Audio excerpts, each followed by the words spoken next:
Hello, babies and babas. Hello, boys and girls. Hello, my dear viewers. My name is Professor नीति दोषी और आपका बहुत बहुत स्वागत है हमारे चैनल पे. आई होप आप सब स्वस्थ हैं और बहुत बहुत मस्त है. चलिए बच्चों, आज अभी इसी वक्त let us continue with our business law. जी हाँ, हमने बिजनेस लॉ की बहुत ही सुंदर सी शुरुआत की थी. हमने मॉड्यूल 1 चैप्टर 1 ख़त्म कर दिया था, मॉड्यूल 1 चैप्टर 2 भी ख़त्म कर दिया था. जी हाँ बच्चों, व्यूअर्स, अब हम हैं मॉड्यूल नंबर 1 चैप्टर नंबर 3 पे. चैप्टर नंबर 3 के कुछ लेक्चर्स आपके हो चुके हैं. चैप्टर नंबर 3 को आगे कंटिन्यू करते हुए एक बहुत ही इंपॉर्टेंट कॉन्सेप्ट जो हम अभी सीखने वाले हैं वो है डॉक्ट्राइन ऑफ अल्ट्रा वाइड्स. उसे क्या कहते हैं? Doctrine of ultra wides. बच्चों, I want you all to give this particular concept a beautiful star mark. जैसे कि मैंने आपको लास्ट लेक्चर में बताया था व्यूअर्स, अभी के जो कॉन्सेप्ट्स आने वाले हैं, अभी जो आप कॉन्सेप्ट्स पढ़ोगे वो बहुत ही इंपॉर्टेंट कॉन्सेप्ट्स है आपके एग्जाम पॉइंट ऑफ व्यू से भी और आपके practical life point of view से भी. इसीलिए doctrine of ultra vires is very important. Now I want you all to give me your complete attention. आप कंप्लीटली मेरे कॉन्सेप्ट के सामने देखिए, मेरे कॉन्सेप्ट को समझने की कोशिश कीजिए. And I request you, a humble request to all of you all to have a pencil in your hand. आपके हाथ में पेंसिल होनी चाहिए सो दैट जब कुछ इंपॉर्टेंट चीज़ें हम देख रहे हैं ऑन द स्पॉट, उसका मीनिंग हमें लिखना है तो हमारे हाथ में पेंसिल होगी तो हम फास्ट एक्शन ले पाएंगे. जी हाँ बच्चों, पढ़ते हैं डॉक्ट्राइन ऑफ अल्ट्रा वाइज. बच्चों, डॉक्ट्राइन का मतलब होता है एक सेट प्रिंसिपल, कोई एक ऐसा रूल जो बन गया है, एक डॉक्ट्राइन, एक प्रिंसिपल बन गया है. Doctrine of ultra wires, doctrine of ultra wires. बच्चों, एनीथिंग, ये हम पहले से जानते हैं, ऐसी कोई भी चीज़ कंपनी नहीं कर सकती. अटेंशन एवरीवन, ऐसी कोई भी चीज़ कंपनी नहीं कर सकती जो उनके मेमोरेंडम ऑफ एसोसिएशन और आर्टिकल्स ऑफ एसोसिएशन में ना लिखा हो. कहने का मतलब ये है कि company is permitted to do all the acts which are written in the memorandum of association of the company and articles of association of the company. ऐसी कोई चीज़ जो कंपनी के MOA और AOA में नहीं लिखी है वो चीज़ कंपनी नहीं कर सकती. अभी आप मुझे ये बताओ, क्या कंपनी सच में एक लिविंग इंसान है? जी नहीं. We know this ma'am. Company एक लीगल आइडेंटिटी मिली है, कंपनी एक लीगल पर्सन है, कंपनी रियल लिविंग बीइंग तो है नहीं. इसीलिए कंपनी को चलाने वाले डायरेक्टर्स, कंपनी को चलाने वाले एम्प्लॉयज, डायरेक्टर्स, उनके लिए ये स्ट्रिक्ट इंस्ट्रक्शन है कि आपको वो ही चीज़ें करनी है जो कंपनी के MOA में लिखा है. Any acts done beyond the power, done beyond the memorandum, done beyond the articles is ultra vires, वो नल एंड वॉइड माना जाएगा. इसीलिए ये डॉक्ट्राइन को कहते हैं डॉक्ट्राइन ऑफ अल्ट्रा वायर्स. हम ये केस स्टडी पढ़ेंगे, इसका थोड़ा सा इंट्रोडक्शन देखेंगे और हमें और बहुत ज़्यादा क्लैरिटी मिलेगी. पढ़ेंगे बच्चों. Ultra, underline, I want all of you all to underline. Ultra means beyond, ultra means beyond and vires means power, यानी एनीथिंग डन बियॉन्ड पावर्स. ऐसा कुछ किया गया है, ऐसा कुछ कार्य हो रहा है जो एक्चुअली नहीं होना चाहिए था, क्योंकि मेमोरेंडम में उसका परमिशन नहीं है भाई, तो नहीं होना चाहिए. लेकिन अगर हो रहा है an action outside the memorandum, any action taken outside the memorandum, permission के बिना की गई चीज is ultra vires for the company.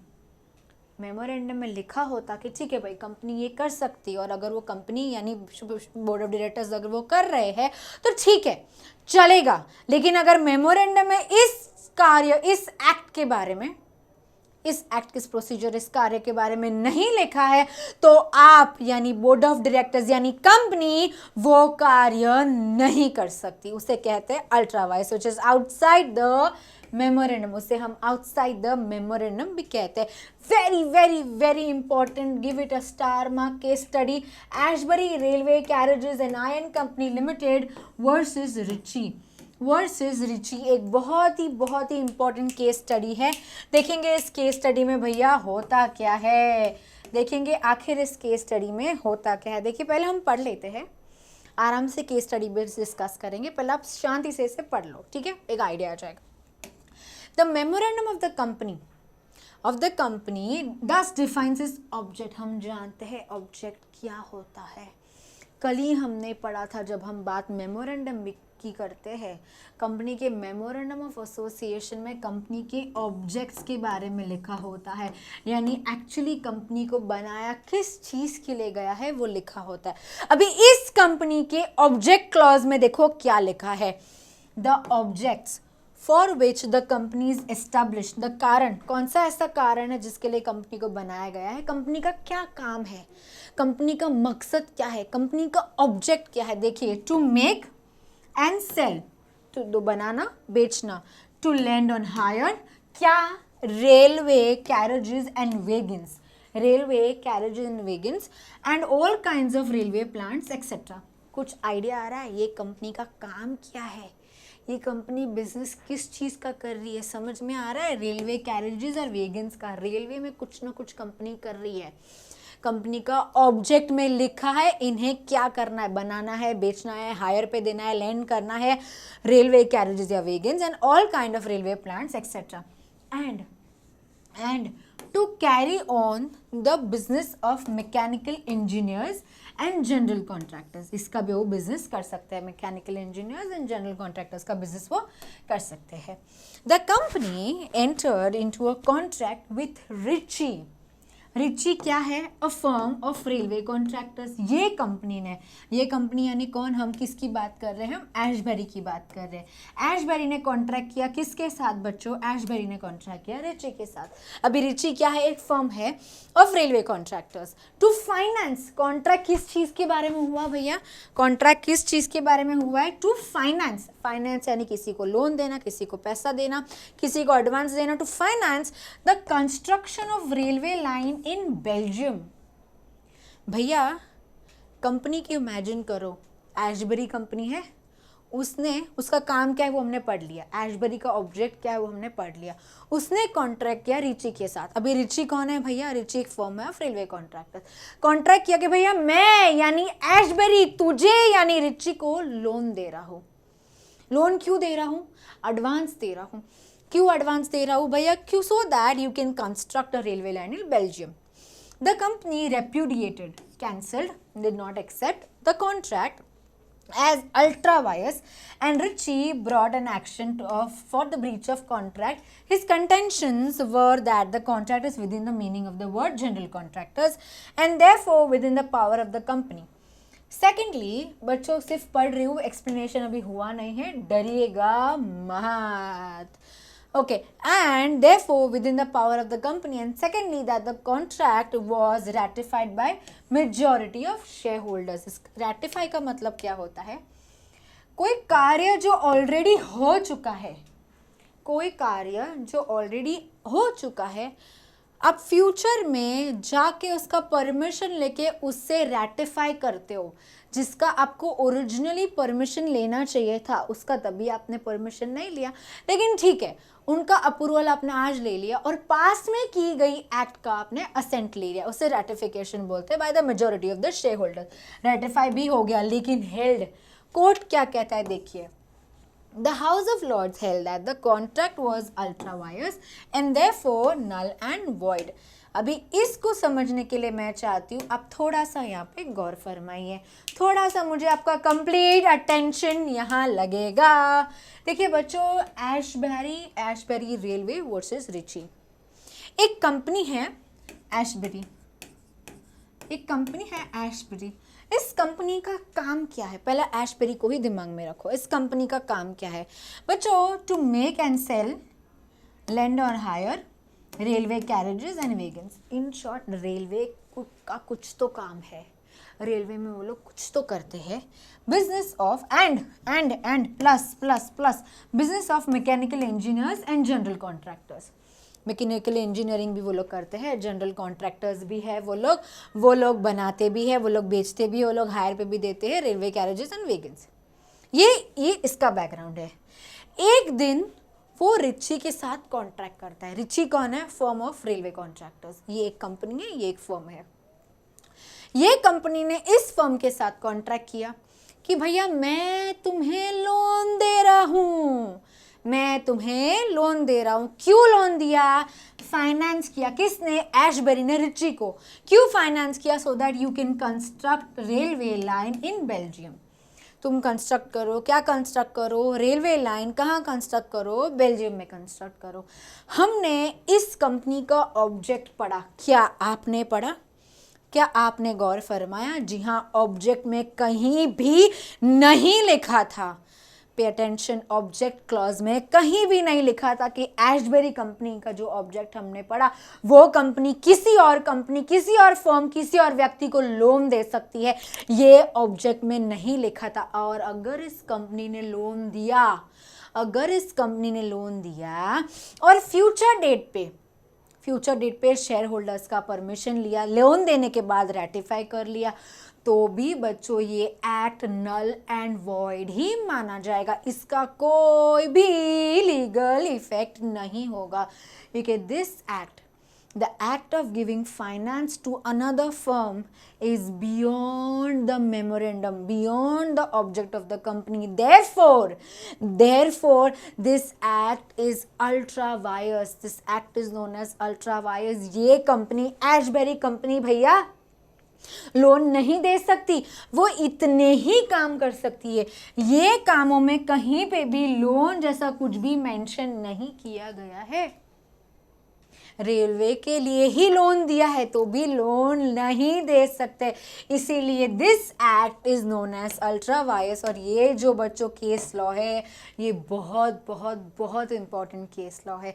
Future में शेयर होल्डर्स ने इसे अपना असेंट दिया भी अगर, रैटिफाई किया भी अगर, तो भी ये एक्ट स्टार्टिंग से ही, शुरुआत से ही नल एंड वॉइड था। इसका कोई भी लीगल इफेक्ट नहीं था, क्योंकि मेमोरेंडम में नहीं लिखा था। और अगर मेमोरेंडम में नहीं लिखा है तो आप वो नहीं कर सकते, और अगर किया है तो ये एक्ट नल एंड वॉइड गिना जाएगा। इसीलिए जो लोन दिया, ये जो कॉन्ट्रैक्ट हुआ, ये कॉन्ट्रैक्ट का, वो फाइनेंस का जो कॉन्ट्रैक्ट हुआ, उसका कोई लीगल इफेक्ट नहीं होगा, उसका कोई भी लीगल इफेक्ट नहीं होगा। हेल्ड क्या है देखिए बच्चों, the House of Lords held that the contract was ultra vires beyond the power of memorandum. Company को ये नहीं करना चाहिए था, एंड देयरफॉर उसका रिजल्ट क्या होगा? Null and void. वो जो कॉन्ट्रैक्ट था बच्चों, वो नल एंड वॉइड माना जाएगा। वो कॉन्ट्रैक्ट को हम नल एंड वॉइड मानेंगे क्योंकि वो बियॉन्ड द मेमोरेंडम था। मेमोरेंडम में कहीं पे भी नहीं लिखा था कि भैया आप लोन दे सकते हो। नहीं लिखा था तो तुमने लोन क्यों दिया? नहीं देना चाहिए था। जी हाँ, बिल्कुल। अब आता है बात consequences of ultra vires transaction. जब एक ट्रांजैक्शन हो जाता है जो कि अल्ट्रा वायर्स है, जो कि beyond the power of memorandum है, जो कि कंपनी को नहीं करना चाहिए था, अगर वो होता है तो उसके कॉन्सिक्वेंसेस क्या होते हैं बच्चों? I want you all to give this also a star mark. Ultra vires पे अगर आपको आंसर पूछते हैं, क्वेश्चन आता है एग्जाम में, तो आपको ये भी लिखना है, ये भी मेंशन करना है। When a company gets involve in ultra vires transaction, the following are the effects. First, injunction to stop. किसी को इंजंक्शन देना, यानी जो कार्य हो रहा है उसको इमीडिएटली स्टॉप करना, उसको इमीडिएटली स्टॉप करवा देना, इंजंक्शन दे देना। The members are entitled. Members यानी किसकी बात कर रहे हैं? मेंबर्स यानी शेयर होल्डर्स की बात कर रहे हैं। The members are entitled to hold the registered company. जो कंपनी के बारे में बात कर रहे हैं, वो company to its registered object. अगर कंपनी रजिस्टर्ड कंपनी है तो ऑब्वियसली वो कंपनी के ऑब्जेक्ट्स भी रजिस्टर्ड होंगे। ऑब्जेक्ट क्लॉज तो मेमोरेंडम में होता ही है, तो उस हिसाब से ही वो कंपनी को फंक्शन करना है। Hence whenever an ultra vires act has been or is about to be undertaken by the company, any member, कोई भी member of the company can get an injunction, court जाके वो लोग इंजंक्शन ला सकते हैं कंपनी को बोलने के लिए कि कंपनी स्टॉप, कंपनी रुक जाओ, आपके मेमोरेंडम में ये नहीं लिखा है करने के लिए जो आप कर रहे हो, इसलिए मैं यानी शेयर होल्डर, मैं यानी मेंबर ये इंजंक्शन लेके आया है तुम्हें वार्निंग देने के लिए कि अभी के अभी ये काम रोक दो. Get an injunction to restrain the company from proceeding with an ultra vires act. Second, my dear viewers, personal liability of directors. इस केस में directors की personal liability क्या होती है? Personal liability of directors. It is one of the duties of the directors. It is one of the duties of the directors. Directors का एक duty है to see that the corporate capital is used only for legitimate business of the company. Company में जो पैसा लगा है, company में जो उन शेयर होल्डर्स का पैसा लगा है, उसका पैसा, वो जो पैसा है वो कंपनी में ही काम आना चाहिए, कंपनी के कार्यों में ही काम आना चाहिए. If any part of the companies capital, company का कोई भी पार्ट, कैपिटल का कोई भी part is used for any purpose, कोई और पर्पस के लिए यूज हो रहा है, which is outside the companies memorandum. जैसे कि हमने कंपनी का कैपिटल, एशबेरी ने कंपनी का कैपिटल किस में यूज किया? लोन देने में, जो कि ऑब्जेक्ट में, जो कि मेमोरेंडम में नहीं लिखा था. तो वो जो डायरेक्टर्स थे, directors will be personally liable to replace it. तो अभी ये डायरेक्टर्स का काम है, अब ये डायरेक्टर्स का काम है कि उनको ये पैसा रिप्लेस करना पड़ेगा. इन शॉर्ट कंपनी को ये पैसा वापस देना पड़ेगा. Breach of warranty of authority, pay attention, breach of warranty of authority. It is the duty of an agent. Agent का मतलब क्या है बच्चों? ऑफकोर्स मैं बोर्ड ऑफ डायरेक्टर, एम्प्लॉई की बात कर रही हूँ. It is the duty of an agent to act within the scope of his authority. Director को, एजेंट को वही कार्य करने हैं जो उसके अथॉरिटी, उसको स्कोप जो है, उसका स्कोप ऑफ वर्क है, उसके अंदर रह के ही उसे काम करना है. For if he goes beyond, उसके आगे जाके वो कुछ करता है, he will be, underline, he will be personally liable to the third party for the breach of warranty of authority. बराबर, breach of warranty of authority हुआ तो he will be personally liable.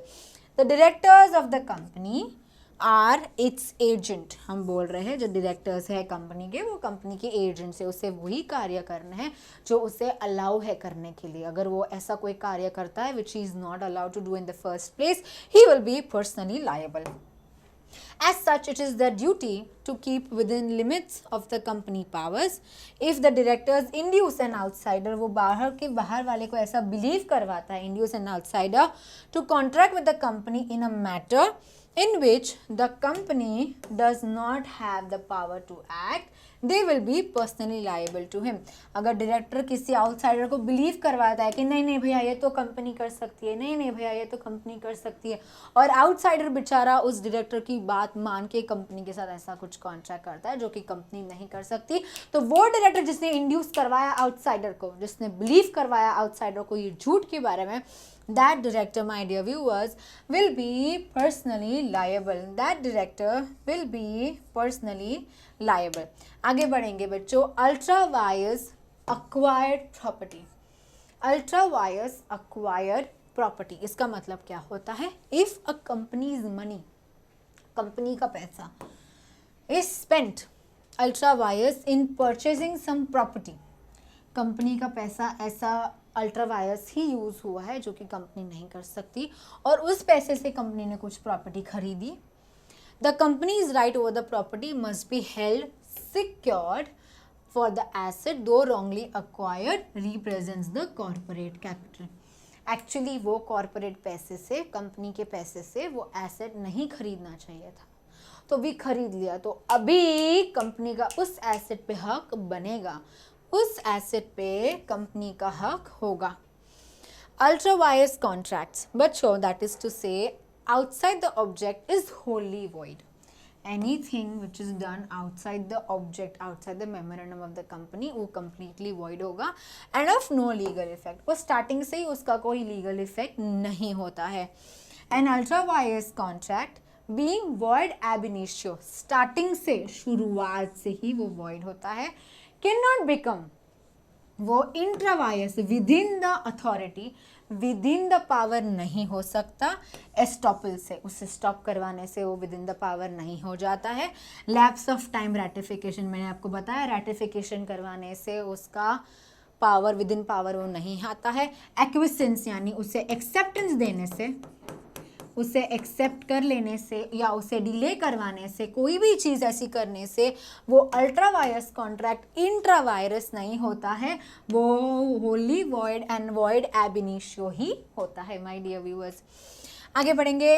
Ultra vires torts, torts यानी होता है बच्चों civil wrong. Torts का मतलब होता है सिविल रॉन्ग। इसका मतलब क्या होता है, देखिए, when a company can be liable, when a company can be made liable for the tort, tort यानी सिविल रॉन्ग, सिविल क्रिमिनल नहीं, सिविल रॉन्ग।